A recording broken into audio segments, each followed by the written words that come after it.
too much English. I'll get this yet. Welcome to Muskegon Rotary. My name is Jenny Sprague, and I have the privilege of serving as your president for the 2023-2024 Rotary year. Today's program will be presented by the Muskegon Area District Library. We will start our meeting with the Pledge of Allegiance, followed by a membership moment and a reflection from Tom Palmer. We recite the four-way test at the end of the meeting. So, I pledge allegiance to the flag of the United States of America and to the republic for which it stands, one nation, under God, indivisible, with liberty and justice for all. Well, as we have been discussing, August is Membership and Extension Month, and in the spirit of that, we are looking at some of our Interact students in action. They're Interact students and recycling magic. And here are some quotes about recycling. If you want grown-ups to recycle, just tell their kids the importance of recycling and they will be all over it. It's from Bill Nye the Science Guy. Recycling, saving the planet one beer at a time, a little more colloquial. Save the earth, it's the only planet with chocolate. And then recycling turns things into other things. It's like magic. As you can see, these Mona Shores Interact students have been busy turning cans into cash. Thank you to all the industrious Interact students from Muskegon, Mona Shores, and Orchard View High Schools who put the recycling machines at Meyer through their paces. The Interact students earn cash for their clubs and help the Muskegon environment by returning pop and beer cans and sharing the deposit revenue with their clubs. So, thank you, and now our reflection from Tom Palmer. Today I'd like to talk a little bit about leadership, and if you're a Rotarian, you're a leader. Even the newest Rotarian in the world is a leader because you stepped up to be part of an organization, and specifically the Muskegon Rotary Club, where we all help each other out. And really interesting thing about, I'm a big guy about nature, so this is about geese. At some point, we've probably all seen the spectacular sight of geese flying together in a V. Why do they do this, and what can we learn about leadership from it? Each bird flies slightly above the bird in front of them, reducing wind resistance. The geese take turns being the leader, falling back when they get tired.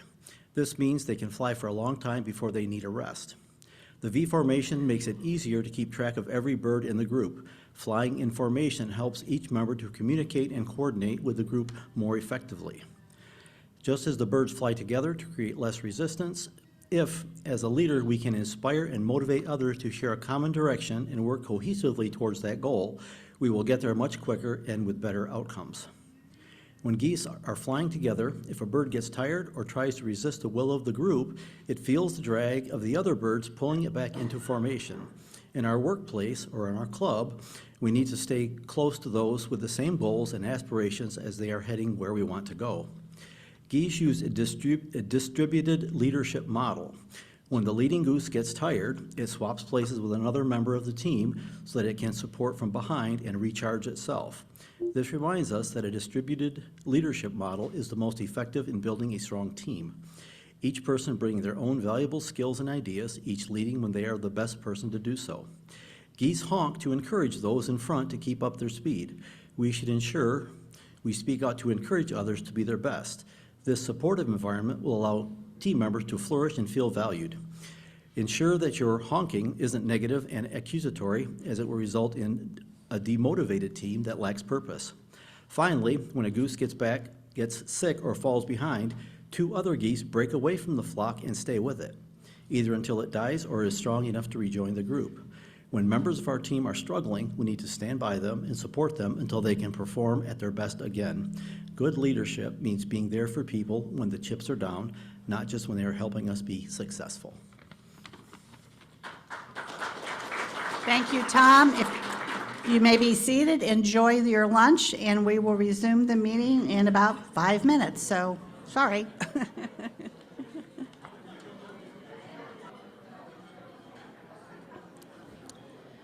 Welcome back to the meeting. We are ready for visiting Rotarians and guests. If you could please come up to the front with your guests and line up over here. We'll introduce you to the members.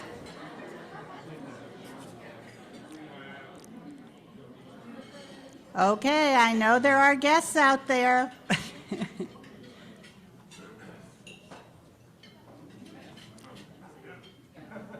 Rem is eagerly awaiting someone to take the microphone.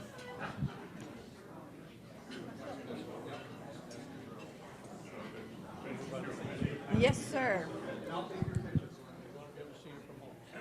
All right, we're going to line up right here. There we go. Hello, I'm Amy Seymour, and I represent the Youth Exchange Program. So we have some new exchange students here with us. We have Dory from Hungary. We have Kyoka from, I really practiced that one, from Japan, and Tomas is from Colombia. So we are so excited to have them here and just have a fun year ahead. So our exchange students. Welcome. And we'll go back over here.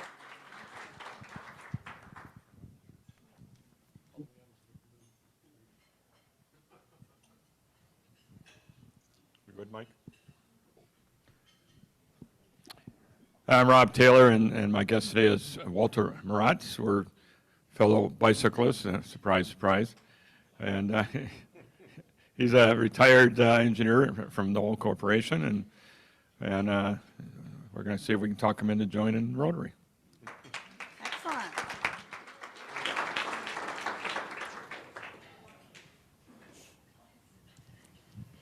Hello, everyone. I'm Leanne Mikesell, and I have with me today Sarah Wilson. Sarah works at the City of Muskegon with me and is our city treasurer. So we're a little bit kindred spirits because I'm an engineer and she's an accountant, so we really like numbers and keeping things organized. I'm going to do my best to convince her to join our group. Thank you. Welcome. Okay.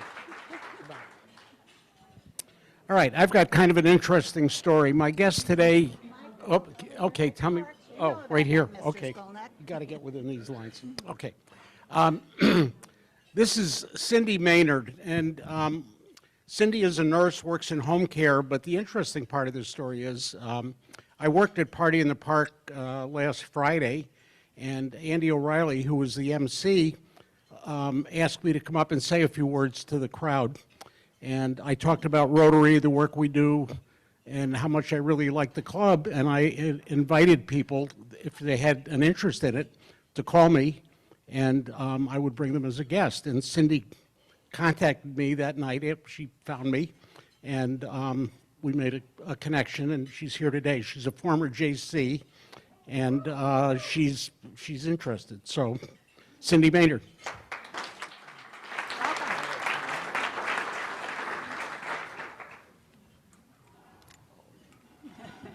Hello, I'm Jason Piasecki, and I have Mason and Matt Schlafer here. Mason's no stranger to our club. He's been coming here since 2016 for his Boy Scouts fundraising.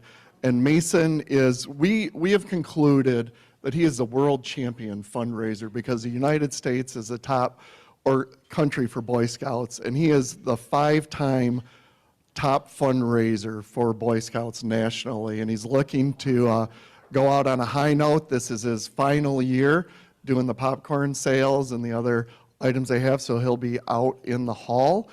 So welcome Mason and Matt once again. All right, you ready?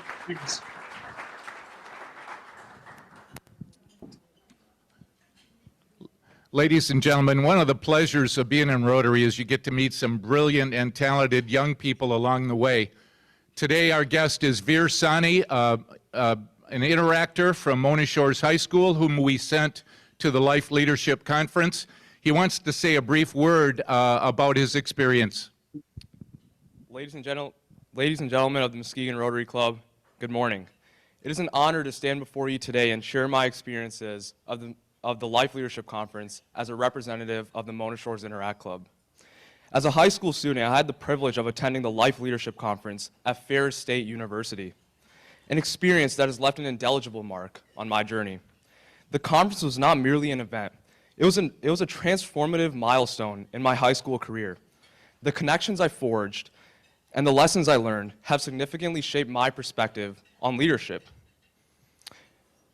Learning from different backgrounds and different people from even different countries was truly a good experience because I got to experience different cultures around the world and how they have leadership, and not just the United States. So a lot of the foreign exchange students, meeting them was a great experience for me and all the other people at the conference. I stand here today not only as a representative of the Mona Shores Interact Club, but as a testament to the support and guidance of a remarkable individual, John Noling. You're here.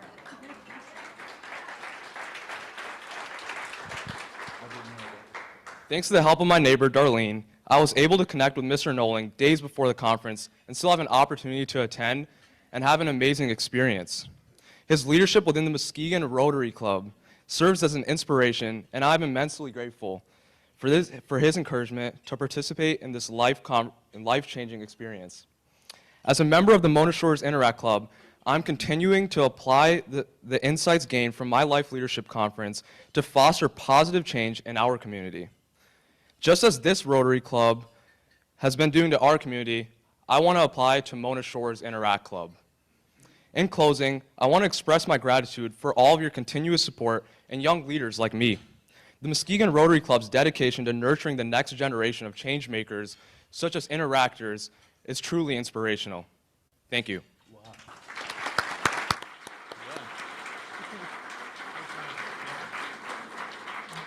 Thank you, and welcome to all our guests. We're delighted to have you with us. We don't have any student guests just yet. They will start up shortly, coming soon to a Rotary meeting near you, so stay tuned. Now it is time for our program today. It is going to be presented by the Muskegon Area District Library, and I invite Chris Colley up to introduce the program for us. Chris?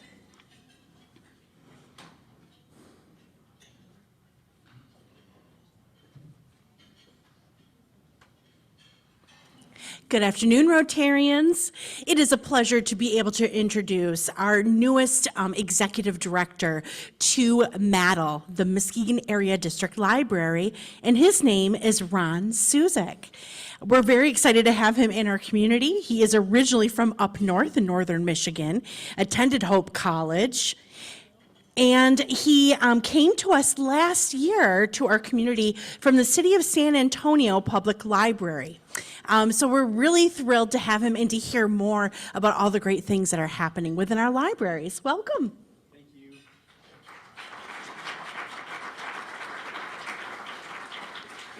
Well, thank you so much for this great opportunity to talk today about the Muskegon Area District Library. And I'm not doing the presentation solo today. Sarah Rinsema Sibinga is going to give me a hand. She is our program manager at MADL, and she gets to do all the fun stuff, talk about all the great programs that we're doing at MADL, and I get to talk a little bit more about the administrative stuff. So let's get started. If I can have my first slide, please. So we have 11 branches throughout the county that provide service to about 107,000 people within Muskegon. Our newest branch is the Holton branch on, and I always get this wrong, Giles Road, which opened last summer. The other branches were inherited mostly from the precursor to MADL, which was the Muskegon County Library System, and have been in operation roughly since the early 1900s. So our vision and mission statement, no surprises there. It's what you would expect a public library would be up to. Our vision statement, I've never imagined about 20 years in this profession that I would be talking about controversy related to things like gathering places for families, cultural and civic life.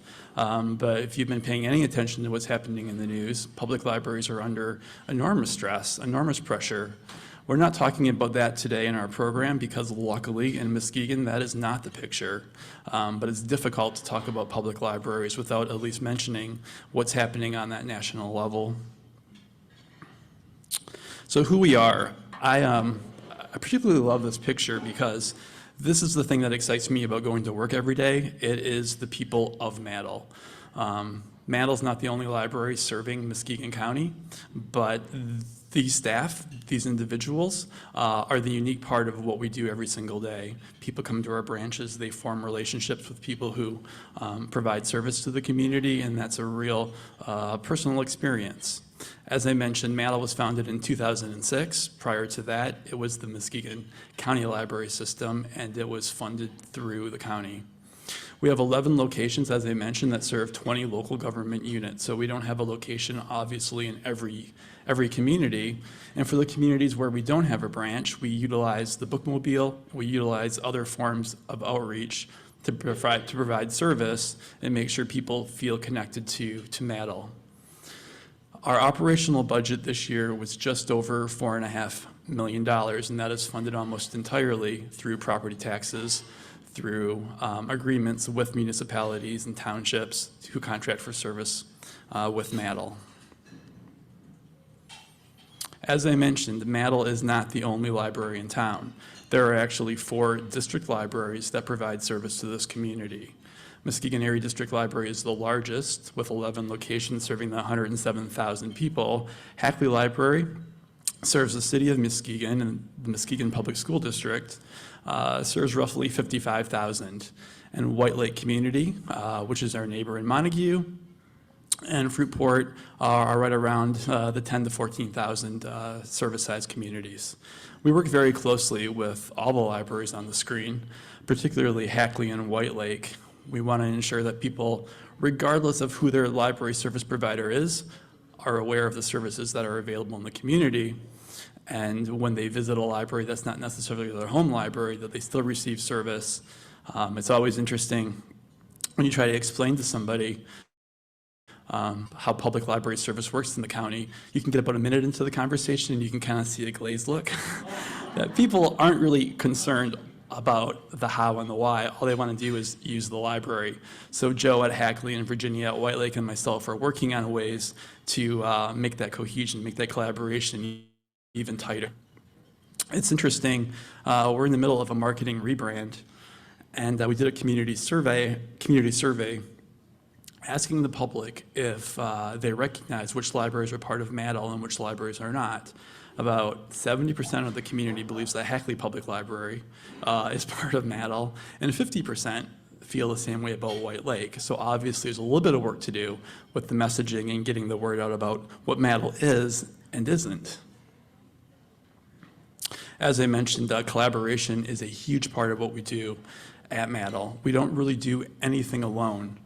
I talked about the partnership with White Lake and Hackley. We're also part of the Lakeland Library Cooperative, which is a consortium of about 60 libraries in West Michigan, participate in interlibrary borrowing, expands the reach of our collection with our 11 branches. And obviously we only have so much room for so much material, but being able to utilize libraries from across the West Michigan region is super helpful. And then also we partner with those local units of government to provide service.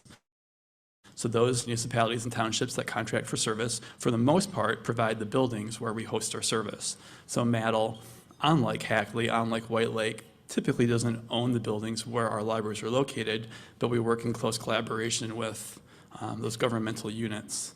And then also other agencies and service providers, and Sarah will go into more detail during her presentation of some of our more recent partnerships and what they bring to the table. And then also volunteers. We have active friends groups in a couple of our branches, and they do extraordinary work in the community and do a ton of fundraising for us. So how are we doing? Since COVID, since the libraries have fully reopened, our usage has really surged. We are now surpassing where we were pre-COVID. You'll notice from the screen, we have a near 10% increase, double-digit increase in utilization of content. And you would say, well, that's great. Who would not be proud and thankful for that?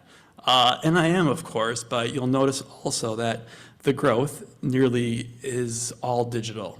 And for libraries, that becomes somewhat problematic because budgets, for the most part, have not kept up in pace with the rising cost of digital content. So when you all buy digital material, an ebook from Amazon or Apple or wherever you get ebooks from, it may cost $9, $10, but for the library, it can easily cost $100, $150 per copy. And the use of that material is tightly controlled by publishers. So we technically don't buy anything digital. It's all leased or borrowed. It's got a lifespan either set by number of circulations or time. So it's content that has to be repurchased continuously. And it's usually one copy, one use. So it slows down how fast we can rotate through getting it in people's hands. So you'll notice print circulation is also holding its own, is holding steady. So we haven't really seen in Muskegon a drop in print circulation that would justify cutting the budget to overfund digital, but yet that's where all the growth is. So it's definitely a situation where our circulation increases become limited by budget. So this year we're projected to see an increase of 5%, which is largely due to the fact that we can't fund that digital growth greater than we already are or are. On how we stack up. So our neighbor to the south is the Herrick District Library, which serves the community of Holland. They're at about 109 in terms of their population, 109,000 residents. We're about 107. Their circulation exceeds a little over 1 million. And I think there's a lot of similarities to the Holland community, also a lot of differences. But I think funding primarily is one of the keys to their success in terms of their growth. They see an increase in circulation that exceeds Muskegon, but primarily it's due to their property taxes. So while they have a very similar millage rate to Muskegon, we are projected to bring in roughly 5 million next year, and they're at about 7 million. So it's a good benchmark, though, because the communities, in terms of at least size, so very similar. And the last slide that I'm going to talk about for turning it over to Sarah is where we are with our strategic vision. So prior to my arriving at Maddle, the library did a strategic planning process. A lot of community input was considered. And these 3 points are really what emerged from that process. Expanding access and awareness to library resources and materials. I talked about that a little bit with our marketing rebrand and the outreach that we're doing, but we also spent a lot of time overhauling our programs, our resources, and our physical spaces. All of our locations to date have been recently renovated, and Sarah's going to show some examples of that in her slides, but then also in that strategic vision, supporting equity, diversity, and inclusion, not only in terms of our collections and programs, but just how we message what Maddle is doing to the community and realizing that it's not necessarily a monotone message, that we have some work to do in terms of reaching out to the community and ensuring that people understand not only that they should use the library, but the library has very valuable things for them to participate in. So with that, I'm going to hand it over to Sarah, and then after she brings the room up in terms of all their wonderful programs, if there's time left, I'll bring us back down and we can talk a little bit about the book burning. So. No pressure at all, right? All right, I've been told I'm a tall drink of water, so I got to raise this up. Is that right? Okay. So yeah, I get to talk about fun stuff and also stuff that kind of aligns with the strategic goals and initiatives that Ron was just talking about. So this is a picture of one of our newest initiatives. We just launched it in June. This was in partnership with the Muskegon County Bicycling Coalition, who actually came up with the idea and brought us to the table. And yeah, it is being piloted at our Muskegon Heights location. We've been a little bit surprised by the early kind of demand and success. We started out with 50 bikes, 25 adult bikes and 25 kids bikes. And within a couple weeks, they were, all the adult bikes were gone and like half of the kids bikes were gone, so we needed more inventory. So that was, it's just been kind of a cool way for the library to think a little bit outside of the box in terms of how we, what kinds of things we loan out and we allow for checkout. But we've had entire families come and check out bikes. We've had people use the bikes to get to work, to get to school, and it's just been, so it's kind of one of those programs that's met both social determinants of health, but also just fun. So, yeah. But this has also done some inspiring for us to think about other library of things that we could offer to the community. So more detail to come in the fall on that, the fall, which is like right around the corner. But yeah, look out for things like camping gear and diagnostic tools for cars and strange instruments and lots of things that you'll be able to check out from the library. So next thing. Humans in Muskegon. So this is a project that we launched last summer, and we're continuing it again this year. Humans in Muskegon is a storytelling project that really lifts up and features kind of the lesser told stories of individuals in Muskegon County. Think of it as like a riff of StoryCorps and Humans of New York. Coming together. So it was really inspired by the Human Library. This is an international organization that is founded in Denmark. And their mission is really to help people not judge a book by its cover, a book or a human being, right? And so they do this by creating these safe spaces where individuals, the books, can share their unique life experiences with the readers who are the audience. So the Humans of Muskegon philosophy is really how do we lift up especially those stories that maybe have a little bit of a negative connotation. And so last year, as part of the Humans of Muskegon, we had books with titles like Suicide Attempt Survivor. I'm seeing Jill Bontius, who was long COVID. She shared that story. Other stories were misogyny in the funeral industry, living with blindness. This was one of our own, tattooed librarian biker, first generation Hispanic, and African American with albinism. So this year we're expanding the project to include Hackley Library and MCC as well, so we're really excited to get some student participation in this. We have 15 openings for 2023, and we are recruiting people now. If you go to maddle.org/humans, there's an application. So if you know of somebody who has a unique story or you're one of those, please feel free to submit. Storyville. Oh, there we go. Storyville. So over the last 5 years, Maddle has invested pretty significantly in early literacy. And that's been in concert with kind of the Muskegon County's wider goals of early childhood education. So we have about $1 million invested into Storyvilles that are now in 4 of our 11 branches. The one pictured here is the recently completed one in Ravenna. This was one of the first projects that I got to do when I first started at Maddle. And it was super fun because we engaged the local community as kind of partners in the creation of this and really creating messaging and images that would resonate with the Muskegon or with the Ravenna community. So you can see there's a pickle bench right around the corner of the fence. There's a pickle vat on the corner. That barn is a veterinarian office, which also features other medical professionals. There's a crawl-through log. There's that white pine in the background, and then the mural that you can't see has like a dozen Ravenna landmarks. So huge thanks to John Swanson, who really catalyzed the local community to buy into this concept and also to do a heck of a lot of fundraising.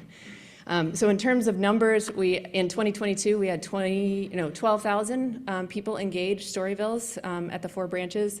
This year, at the halfway mark, we had 9,000 already in July, and so we're looking, that number is just going to continue to increase. So that's awesome. And then lastly, just a little, here's a few more of our story trails. This is the one at Norton Shores, or not story trails, sorry, Storyville. So many story things. Yeah. This is the one at Montague. It's a yellow submarine. And the one at Muskegon Heights is one of my favorites. It's a neighborhood theme. So then just a quick shout out for the Big Read. This is the second fall that Maddle is bringing Big Read Lakeshore to Muskegon County. This is a community read for the whole community, accompanied by these 3 books that are listed there. There's the picture book by Amanda Gorman. Many of you know she was the U.S. Poet Laureate a few years ago. New Kid by Jerry Craft, which won a Newbery Award, and Homegoing by Yajesi. The cool thing is this fall, October and November, we're going to see just a slew of programs and events that are all inspired by this book by lots of different organizations, not just MADL. So we got Great Start Collaborative, who is part of this, the ISD, Lakeshore Museum is a new partner this year, Hackley, White Lake Libraries, possibly the Symphony. I don't know if Andy's here, but nudge him a little bit. And then also the Rotary's DEI committee. We just had a great meeting yesterday brainstorming some ideas. So Nancy, I'm sure, will keep us up to date on what that looks like going forward. But she also mentioned that we do have books. Is it just Homegoing that we have? Okay, for sale. And the Book Nook is partnering with us and giving us 20% off on all books of these three for the big reads. So you can either buy it from Book Nook or from Nancy, or you can go to the library and get it.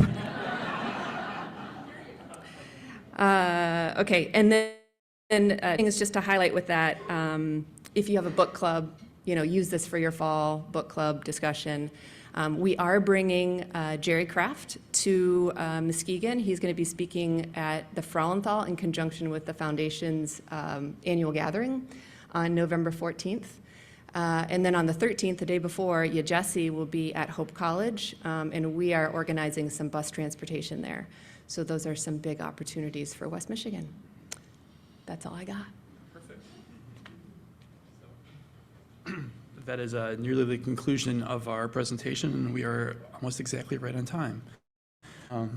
So I had mentioned early in the presentation about what's going on the national level in terms of some of the stressors that public libraries are currently experiencing.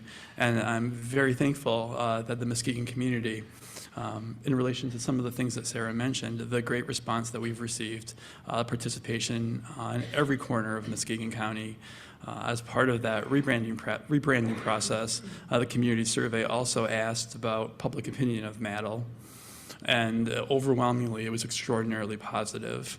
And the Michigan Library Association recently did a statewide survey, very similar in terms of getting the perspective of where people are at regarding not only public libraries, but the importance of having multiple perspectives of any issue available for people to check out from public libraries. And the response rate for that was also extraordinarily high. Very few people, regardless of where they sit politically, feel that banning books and changing what is available in terms of perspective is a good idea. So every day I'm thankful that our community continues to choose to look at the library as a place that is a resource for everybody. And with that, I think we can open it up for questions.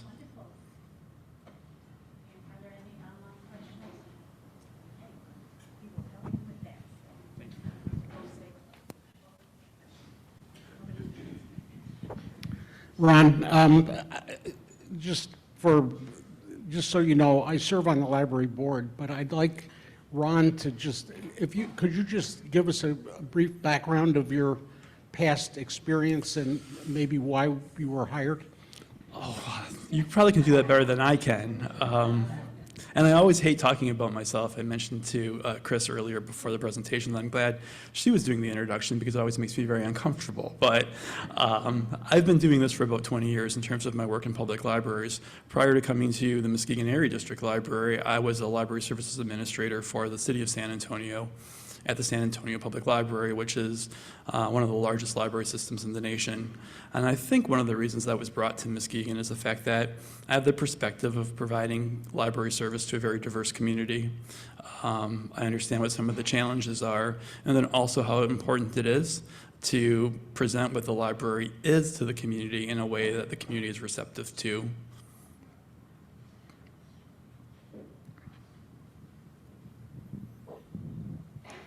Can you maybe talk a little bit more about the concept of a library of things and maybe where that came from? I'm not sure where it started. I think it's a fabulous idea. I'm just curious when you guys first started talking about it and maybe where the idea came from.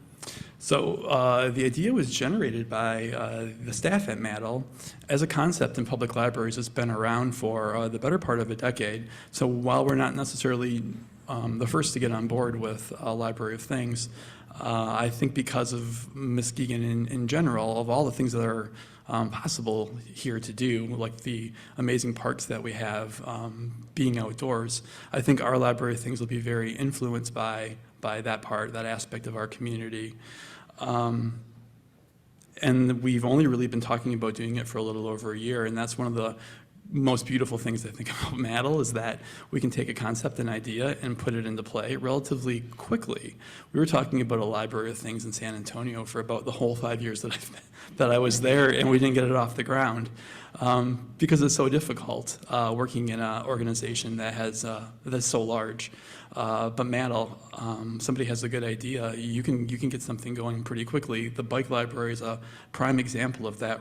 Rob from the Bicycle Coalition brought that to us just last year, and we already, see such great results after one go around. So,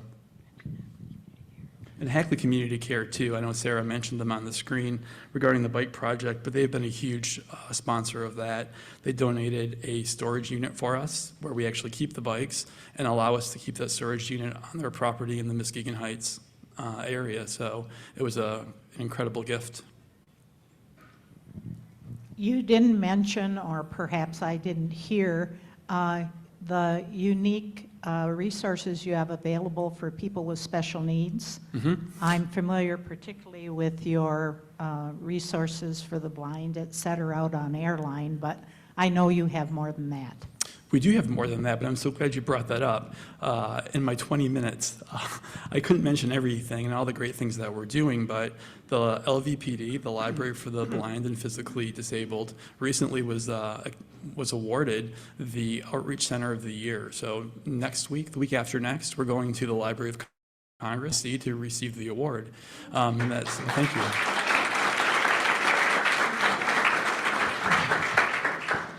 But in addition to the resources that you can find that are provided federally and at the state level, those resources for the blind are digital audiobooks. And digital books are also great tools for people who maybe have some vision issues because you can increase the font size indefinitely.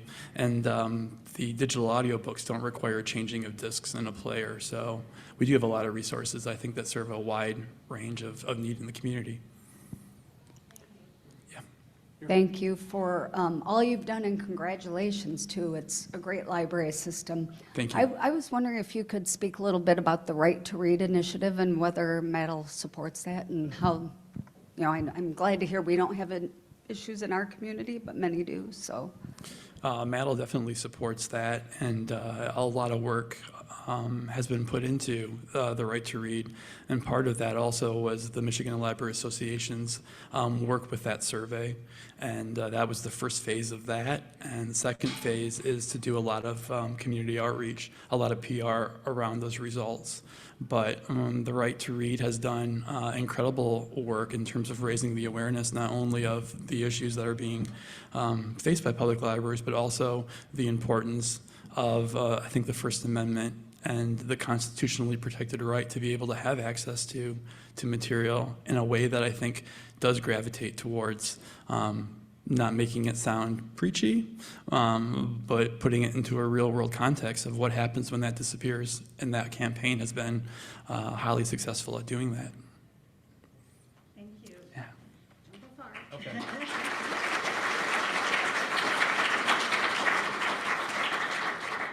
Thank you so much for your program and taking time to answer our questions. As an expression of our thanks for your presentation, Muskegon Rotary will contribute to Hand Wash. There's a banner over here. It's a cooperative initiative between Terra Nueva and Haiti and Champion Rotary District 6290, our district, to provide clean water, sanitation, and hygiene in rural areas of Haiti. So thank you again. We appreciate it.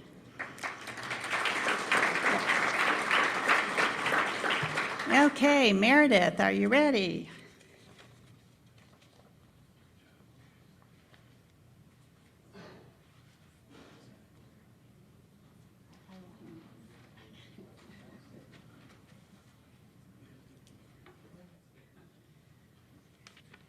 All right, here we go.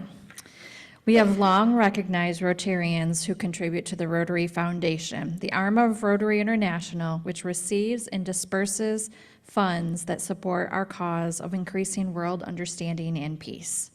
However, becoming a Paul Harris Fellow is a milestone, not a destination. We ask those who become Paul Harris Fellows to continue to support the Rotary Foundation, and we recognize them as multiple Paul Harris Fellows at such time as they contribute an additional $1,000 to the Rotary Foundation, often each year. With each additional $1,000 donated, a Paul Harris Fellow is presented with a pin with either a sapphire or a ruby, indicating the total level of their contributions. Our club currently has 39 members who are multiple Paul Harris Fellow winners. Today, we are privileged to recognize 3 of our club members for continuing support of the Rotary Foundation. Pam Babbitt, John Noling, and Christine Robert are being honored today as multiple Paul Harris Fellows in special appreciation for their continuing support of the work of the Rotary Foundation and the many ways in which your lives exemplify the humanitarian and educational objectives of the Rotary Foundation. Therefore, on the behalf of the President of Rotary International, Gordon, what's that? I said, not me. Okay, Gordon McAnally, and the Chairman of Trustees of the Rotary Foundation, Barry Rassin, I am pleased to recognize Christine Robert as a Paul Harris Fellow +2 recipient. Our President, Ginny, now present her with a multiple Paul Harris lapel pin containing 2 sapphires in appreciation of her support of the humanitarian and educational objectives of the Rotary Foundation.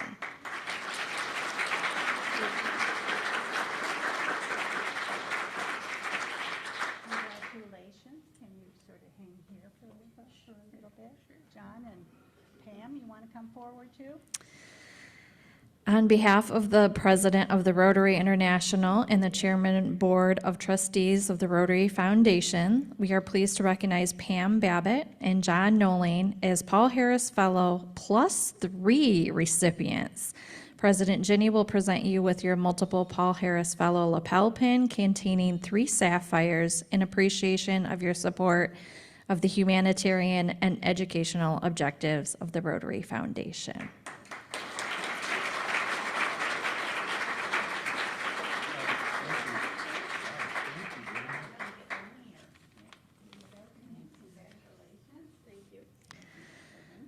Christine, Pam, and John, please accept our congratulations and sincere appreciation for your commitment to our shared world understanding and peace goals. Rotarians and friends, please join me in recognizing and congratulating Pam Babbitt, John Noling, and Christine Robert as multiple Paul Harris Fellows.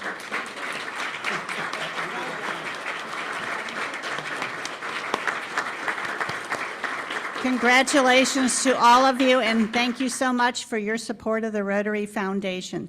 And you get a snazzier pin every time. Keep that in mind, people. Okay, now, sorry, I'm not supposed to. We are on to our birthday recognitions. So here we go. Judy Hayner, happy birthday today, August 24th. Christy Nagengest, happy birthday tomorrow, August 25th, and Amy Seymour, also August 25th. Jean Fethke, August 28th, and Rich Berry, August 28th. Please take advantage of one of the envelopes to make your $10 birthday gift to our Caring Connection, or if you're really techie, you can scan that QR code in and just go right there. So thank you to all. Congratulations. Happy birthday. Have a great weekend. So. At this point, we get to have our member spotlight. This is Kevin Rico, and we will let Mike start the play. My name is Kevin Rico. I am director at the Muskegon Innovation Hub. We're part of Grand Valley State University. We work with early stage entrepreneurs to help launch businesses. That's what I do as a vocation. I joined the Muskegon Rotary Club shortly after I became director here. I joined in the fall of 2014. I think for me, the benefits that I've experienced personally have a lot to do with the camaraderie, the friendships I've made with the members I've met, particularly those in the Rewind Satellite Group. I'm the chair of that group and have been for a while. And that directly dovetails into, of course, what I do professionally. Here at the Hub, we work, as I said, we work with entrepreneurs and early stage startups. And I think my opportunity to meet and get to know community leaders and organizational leaders throughout the Muskegon area has allowed us to make some connections, even with the clients that we serve. You know, it's like, hey, I know a person, and you know, and I can reach out to them as a fellow Rotarian, and maybe they can bring their expertise to help that entrepreneur. I would encourage those that are either interested in becoming a Muskegon Rotarian member, or already are, and they're struggling with that time commitment of the lunchtime meetings. I would encourage them to come to one of our satellite meetings. You know, they're smaller. We meet the first and third Thursdays of every month. It's a bit smaller group. We meet in the evening. Just tends to fit schedules better. I know not long after I joined Rotary is when the Satellite Club started, and I was really struggling myself having enough time to get to the lunch meetings, and this was just a much better fit for me. And, you know, we still have that great connection back to the larger lunchtime club, but it just allows you to be connected in a different way. That's probably a little bit easier to fit into a schedule. Thank you for that. We are next going to have our announcements. I know a couple people do have announcements. If you could come forward. I will share one on behalf of Eileen Stoffen. The sign up for the reflection is going around the room, and if you are interested in doing that, we would appreciate it, and please sign up. She's looking for people to fill out the fall schedule. Next, we're going to do a special announcement. Mike?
I would like to say thank you to everyone who was in the video, and I know there were many more people that aren't, and we appreciate all you did to make a very successful Party in the Park.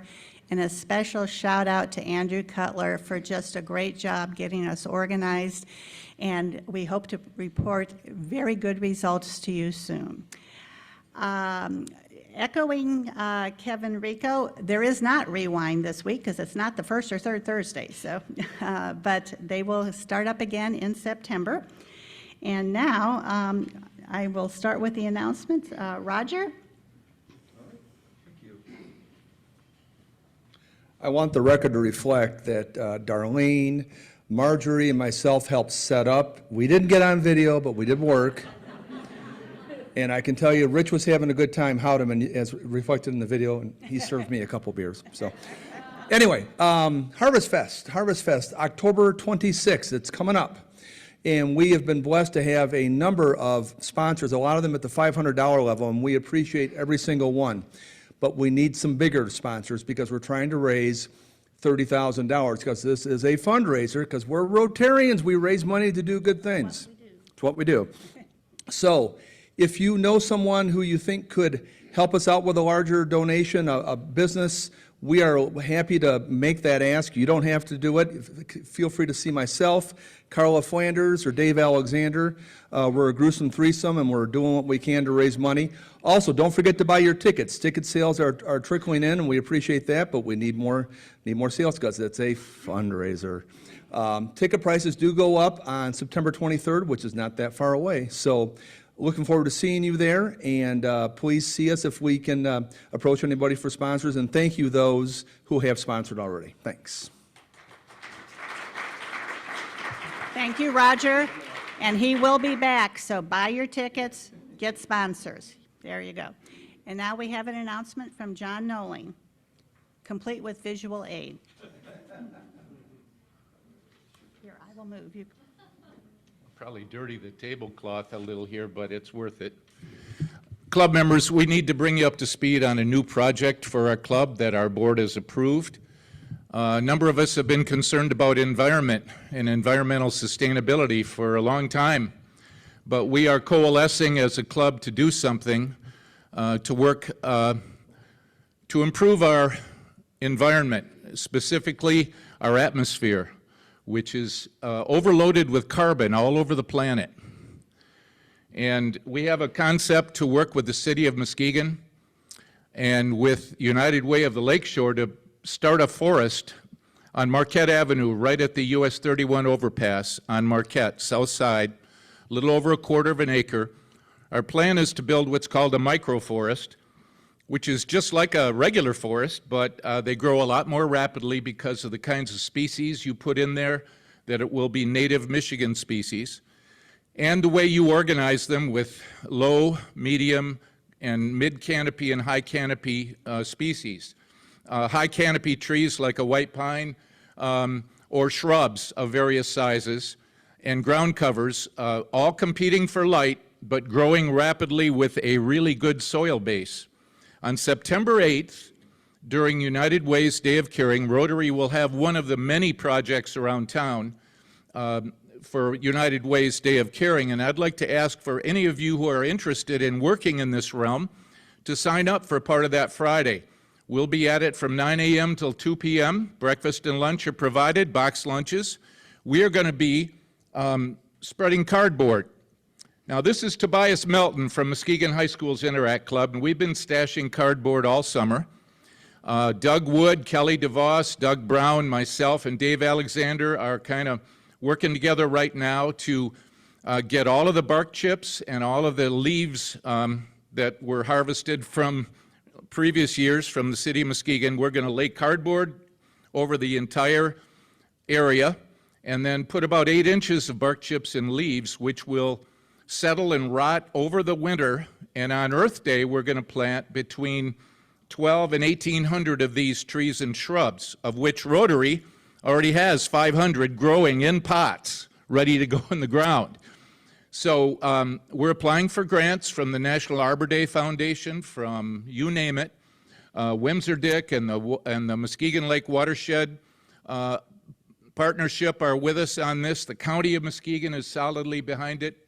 Muskegon County could use 40 or 50 microforests, really, because the secret to this concept, a Rotary Club in Sarasota, Florida has 5 of these forests thriving, and we have taken our cues from them. We've been in close contact with their members.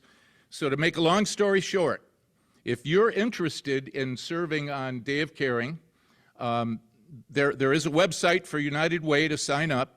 We are one of the many sites on Marquette Avenue that day, but we're going to need 30 to 40 volunteers. We have some interactors coming, but we'd love to have some Rotarians to help us get the ground ready so that we can plant these trees next spring. So I'm available afterwards for questions or to sign you up or to help get you signed up. And I appreciate your time.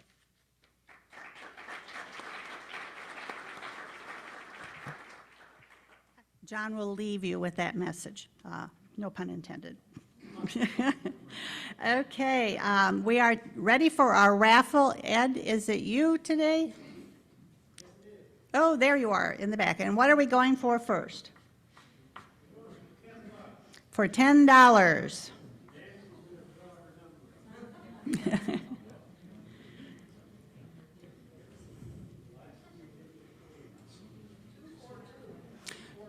242. Oh, we have a winner. Marianne Gorman, it's your lucky day. What's this one for, Ed? $5.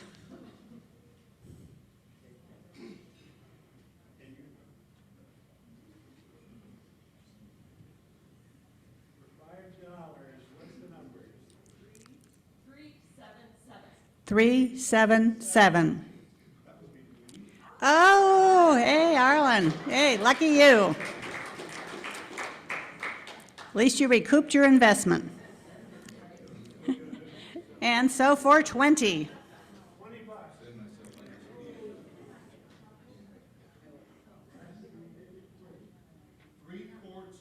$342.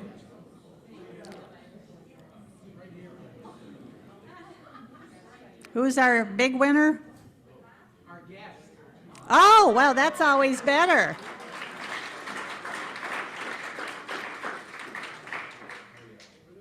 See, it pays to come to Rotary.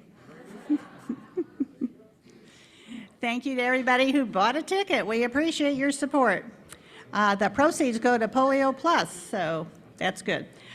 Just a reminder about updating your profile on Club Runner, and we really want a picture of you. We want to know who you are when we go, who is that? You know, so we can look up your picture. So be sure to take care of that. Our program next week will be from the United Way of the Lakeshore. Christine Robert will be telling us more about the Day of Caring. And at this point, if you will rise, we will close our meeting with the four-way test. Of the things we think, say, or do, is it the truth? Is it fair to all concerned? Will it build goodwill and better friendships? Will it be beneficial to all concerned? We are adjourned. Have a good week and create some hope in the world.